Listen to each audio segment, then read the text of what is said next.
හරියට නිකන් ඔයයි නිකන් බෝගහකුයි ගත්තහම. වාට ගිහිල්ලා බෝගහක් බදා ගන්න ටික කමාරුනේ. දැලිස එන්තැල්පිය කෙරෙහි බලපාන සාධක දෙකක් තියෙනවා අයනවල ආරෝපණයයි අරයයි.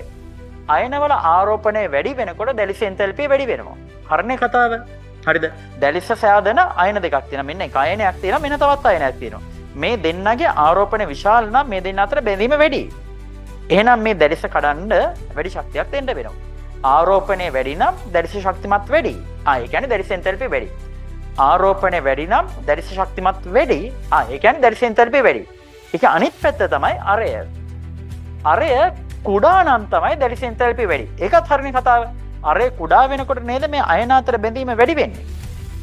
අයන චූටි නම් මේ අයන දෙක අතර බැඳීම වැඩි. අයන විශාල වෙන්න අයන දෙක අතර බැඳීම අඩුයි. හරියට නිකන් ඔයයි නිකන් බෝගහකුයි ගත්තහම.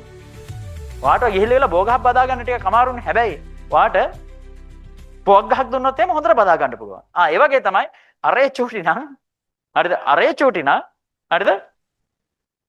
දැන් ඉතින් වෙන දේවල් හිතන්න යන්න එපා ඔය කට්ටිය. මේ කොල්ලෝ ටික හරි නේද? දැන් පුවක් ගහක්ද මාර ගහක්ද? ඒ කියන්නේ හිත ඉන්නේ නේද? තම් බෝ ගහක්ද? හරි හොඳයි. පිරිමි ගෑනලා මොනවද එහෙමද? හරි. අය කට්ටියත් එහෙම ඉන්නේ. හොඳයි. බලන් යද්දි අම්බේ හොඳයි. හරිද? අහගන්න. අපි හොඳයි ඉන්නේ.